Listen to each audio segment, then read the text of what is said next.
थालाबेट ward है और उसके जो निर्दलीय प्रत्याशी है जिन्होंने इस चुनाव में काफी रोमांचक इसको बना दिया है। जो बड़े बड़े नेता हैं वो सपने दिखा के अपना थोड़ा सा पोखरी में आते हैं और अपना दरबार लगा के फिर गायब हो जाते हैं और पता नहीं लगता पोखरी में PWD कर क्या रहा है। बिल्कुल इस टेक्निकल के लिए हम लड़ेंगे और मुझे विश्वास है क्षेत्र की पूरी जनता मेरा साथ देगी। योजनाएं तो कागजों में तो चल रही है पर लेकिन धरातल पे दिखाई नहीं दे रही। योजना करोड़ की योजना आती है जिले में, आपको भी पता होगा। इस प्रत्याशी से सूरज खत्री की टक्कर युवा के साथ फाइट में आ रहे हैं जिनको जनता पहले मौका दे चुकी है और उनके ही क्षेत्र में हूँ और उनका तो कोई काम ही नहीं है यहाँ। आप पूरी जनता को साथ लेके चल रहे हैं या कहीं आपको लग रहा है कि कुछ क्षेत्रवाद दिखाई दे? क्षेत्रवाद ही आपके क्षेत्र का विकास रोकेगा। तो पता है पूरा धनबल का यूज भी होगा पर लेकिन हमारे पास हमारे पूरी समस्त थालाबेट की जनता मेरी स्टार प्रचारक है। अब मुझे पता है वो मुझे आशीर्वाद जरूर देंगे।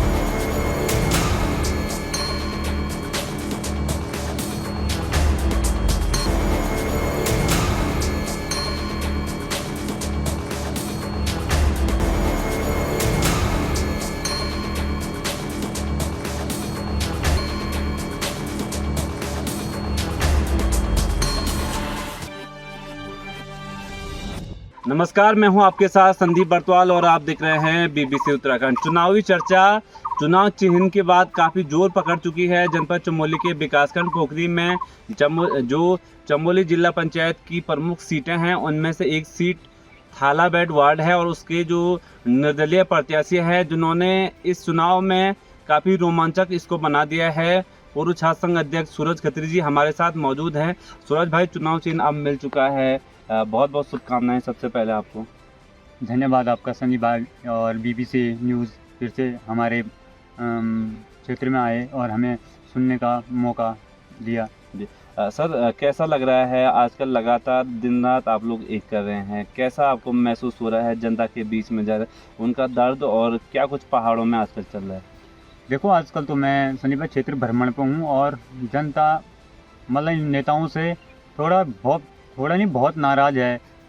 जो बड़े बड़े नेता हैं वो सपने दिखा के अपना थोड़ा सा पोखरी में आते हैं और अपना दरबार लगा के फिर गायब हो जाते हैं और जनता इन पे आक्रोश है और जनता को नाराज़गी है इस पर। अच्छा, आप लोग प्रचार में जा रहे हैं, काफ़ी महिलाएं युवा बुजुर्ग आपके साथ लगातार जा रहे हैं, ग्रामीण अक्सर आप काफ़ी ग्रामों का भ्रमण कर चुके होंगे, तो क्या कुछ प्रमुख समस्याएं सारे गाँव की आपको क्या लगी? कुछ समस्याएँ जो हो, जैसे अगर मैं गोदी गेहूँ वाला से लूँ जी, तो संदीप भाई वहाँ की सड़क का ये नहीं लगता है वहाँ की सड़क का अलाइनमेंट क्या है और थोड़ा सा बारिश आती तो हफ्तों हफ्ते बंद रहती है और रोड पता नहीं लगता पोखरी में PWD कर क्या रहा है जी। और जनता को जागरूक होना पड़ेगा जी। और हम भी प्रयास करेंगे जी। इन समस्याओं को समाधान करने की। जी। और अन्य जैसे आप ग्रामीण जैसे थालाबेट के क्षेत्र में आप वहाँ से शुरुआत होती आती है और ये बीड़ा मल्ला से लेकर आपका बिरसण से लेकर सिमकोली तक ये बहुत बड़ा क्षेत्र है, कैसे कैसे समस्याएं मिली, कैसे कैसे क्या कुछ ग्रामीण कह रहे हैं? ग्रामीण संदीप भाई जो बहुत टेक्निकल है वो एक तरफ से एक सौगात होनी चाहिए थी चिनाऊ सिमकोली के लिए जी, लेकिन वो भी भ्रष्टाचार की भेंट चढ़ चुका है। आपको पता है करोड़ की योजना आ रही है और गायब हो चुकी है। जो प्रैक्टिकल छात्रों ने ये पॉलिटेक्निकल उड़ामांडा में देना था उसके लिए आज उन्हें श्रीनगर जाना पड़ रहा है जी। और जो गरीब बच्चे होंगे वो कैसे करके अपना यापन कर रहे होंगे जी। तो इसकी मार भी जनता को और वहाँ के स्टूडेंटों को झेलनी पड़ रही है। जी, किराए के भवन में आज भी वो चलता है। अगर आप लोग जिला पंचायत बन तो लड़ाई लड़ेंगे इस चीज़ की? बिल्कुल इस टेक्निकल के लिए हम लड़ेंगे और मुझे विश्वास है क्षेत्र की पूरी जनता मेरा साथ देगी वहाँ पे। हाँ सूरज भाई, कहीं ऐसा तो नहीं होगा क्योंकि लगातार जब भी बद्रीनाथ विधानसभा या अन्य चुनाव आते हैं उसमें प्रत्याशी कहते हैं भैया जब हम बनेंगे तो पॉलिटेक्निक का मुद्दा उठता है, लेकिन अब वो मुद्दा गायब हो जाता है, तो आप भी बनेंगे तो इस प्रकार से होगा नहीं? नहीं, मेरी राजनीति वैसे कॉलेज से हुई है जी।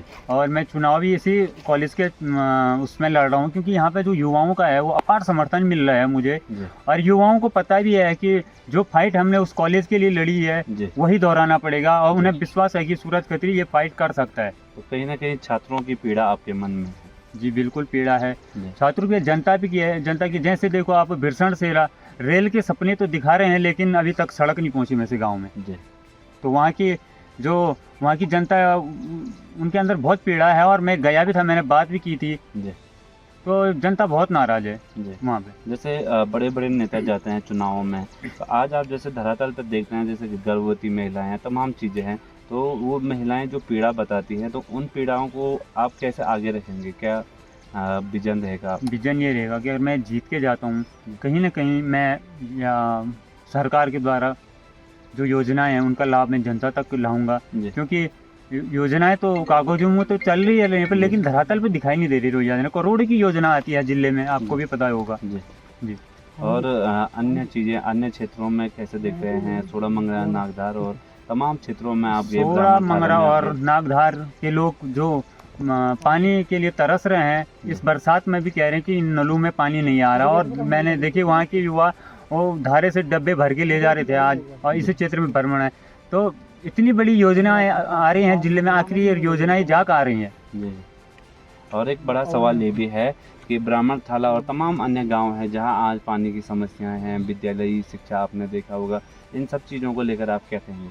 मैं ब्राह्मण थाला गया, मैं वहाँ के लोगों से मिला और वहाँ के बच्चों की मुझे पीड़ा है, और वहाँ के जो इंटर कॉलेज के हाल हैं। जी। तो संदीप भाई बताऊं क्या कि अगर बारिश आती है, अंदर बच्चे पढ़े तो पानी टपकता है वहाँ की छत से। और वहाँ के अभिभावकों ने बताया, हमें वहाँ के छात्रों ने बताया।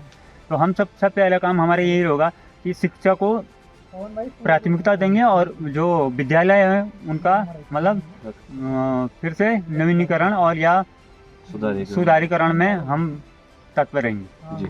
और जैसे आप क्षेत्र में जा रहे हैं, क्या चुनौती आपको लग रही है? फाइट किसके साथ आप कर रहे हैं? क्योंकि 6 दावेदार हैं और दावेदारों की भरमार बहुत ज़्यादा है, लेकिन आपको क्या लगता है किस प्रत्याशी से सूरज खत्री की टक्कर है और किस प्रकार से आप विजय हासिल करेंगे? कैसी रणनीति है आपकी?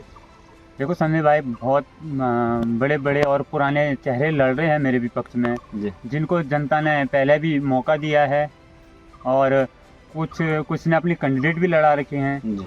तो वही लोग इस टाइम ये एक युवा के साथ फाइट में आ रहे हैं, जी। जिनको जनता पहले मौका दे चुकी है, और उनके ही क्षेत्र में हूँ, और उनका तो कोई काम ही नहीं है यहाँ पे। मतलब किसी बोर्ड पे अभी तक मैंने नाम भी नहीं देखा जिनको जनता ने बनाकर भेजा था। अच्छा, तो कहीं इशारों में आप आरोप लगा रहे हैं उन जनप्रतिनिधियों पर कि उनके काम नहीं, हुआ है? आरोप नहीं लगा रहा हूँ, जी। क्योंकि जब मैं उस गांव में गया तो मैं क्या बताऊँ, सच में एक भी रास्ता उस गांव में ठीक नहीं है। जी। और अन्य जैसे आप देखेंगे एक बड़ा रोमांचक मुकाबला देखने को मिल रहा है, तो सूरज खत्री जनता के बीच में क्या मैसेज दे रहे हैं कि भैया आप हमें इस प्रकार से वोट दीजिएगा ताकि आने वाले समय में मैं आपकी लड़ाई लड़ूंगा? मेरी वैसे राजनीति तो आपको पता है कॉलेज से शुरू हुई है, जी। और कॉलेज में जो मुझे कॉलेज के छात्रों का अपार समर्थन मिला था, उसके कारण मैं अध्यक्ष बना था। जी। और कहीं न कहीं उन लोगों की हिम्मत ही मुझे ये चुनाव लड़ा रही है। और अभी कुछ प्रत्याशी ऐसे हैं जिनको मतलब कोई ऐसे नहीं जो पद पे ना रहा हो, जनता ने उन्हें कोई प्रधान है तो कोई कुछ आपको पता है कि वो लोग मेरे विपक्ष में लड़ रहे हैं और एक युवा को हराने की पूरी कोशिश कर रहे हैं।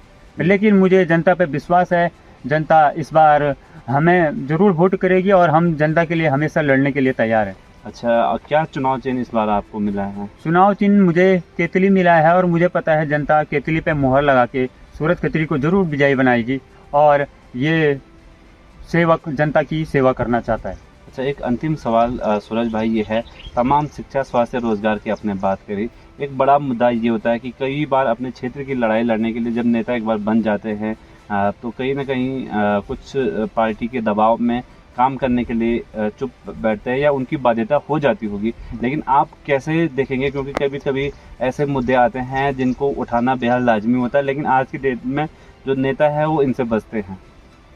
नहीं, हम संदीप भाई, हमारा विजन दूसरा है जी। और हमारी सरकार भी है। अगर गलत हो रहा है तो हम तो कॉलेज से हमें पता, हम तो सरकार के विरुद्ध भी खड़े हो जाते हैं कभी कभी। तो मुझे ये सरकार और ये पार्टी अपने दबाव में कभी रख नहीं सकती है। अच्छा, कई लोग कह रहे हैं कि इस चुनाव में क्षेत्रवाद चरम सीमा पर दिखाई दे रहा है, आपको लग रहा है कि ऐसा कुछ कि आप पूरी जनता को साथ लेके चल रहे हैं, या कहीं आपको लग रहा है कि कुछ क्षेत्रवाद दिखाई दे रहा है? देखो, कहीं अगर कुछ पुराने ख्यालात वाले लोग होंगे तो वहाँ जरूर क्षेत्रवाद चलता है जी। लेकिन मैं हर गांव में जा रहा हूँ, संपर्क कर रहा हूँ, मैं समझा रहा हूँ, अगर क्षेत्रवाद होता है, क्षेत्रवाद ही आपके क्षेत्र का विकास रोकेगा। जी। तो ये मत सोचिए कि ये इस गांव का है, उस गांव का है। ये जितनी भी ये 26 ग्राम सभा पड़ती है, मैं तो कहता हूँ वो सारी मेरी ग्राम सभा है। अच्छा, आप चुनाव लड़ने के लिए क्या योग्यताएं आप देखते हैं कि एक प्रत्याशी के पास क्या ऐसी चीज़ें होनी चाहिए तो जनता की आवाज़ बन सके?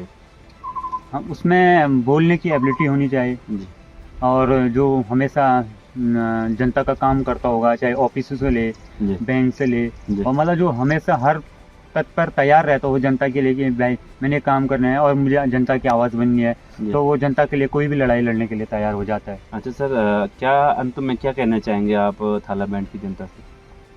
थाला बैंड की जनता से यही कहना चाहता हूँ, आप मुझ पर भरोसा रखिए। अगर मैं जीत के जाता हूँ तो मैं ज़रूर हर गांव की समस्या को जिले के पटल पर रखूँगा और उनको प्राथमिकता दूंगा। और एक सवाल ये है कि राष्ट्रीय पार्टियों से सूरज खत्री किस तरीके से निपटेंगे, क्योंकि उनके पास स्टार प्रचारक होंगे, कई चेहरे होंगे, और आप किस चेहरे के आधार पर कौन आपके स्टार प्रचारक होंगे? उनके पास तो स्टार प्रचारक होंगे, आप बैनरों पोस्टरों में देख ही रहे होंगे, और हमारे पास हमारे पूरी समस्त थाला बैंड की जनता मेरी स्टार प्रचारक है। अब मुझे पता है वो मुझे आशीर्वाद जरूर देंगे, और वो पार्टियों के पता नहीं बड़े बड़े नेता आएंगे उनके प्रचार में, और मुझे पता है पूरा धन बल का यूज़ भी होगा। पर लेकिन मैं जनता से यही अपील करूंगा कि इस बार केतली पर ही मोहर लगाना, वो भी है। और वो जो बाकियाँ पार्टियाँ, आपको पता है बीजेपी जैसी पार्टी ने अपना कैंडिडेट लड़ा दिया है, जी लेकिन जहाँ मुझे लगता है बीजेपी ने अपना कैंडिडेट लगाया, तो लेकिन मुझे लगता है कि क्षेत्र में बीजेपी के कैंडिडेट आज तक एक्टिव नहीं थे। जी।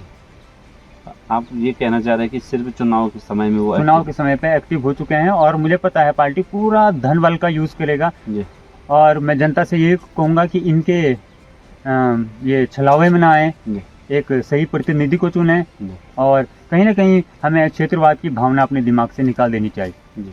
तो बहुत शुक्रिया आपका। अंत में क्या कहेंगे सर आप?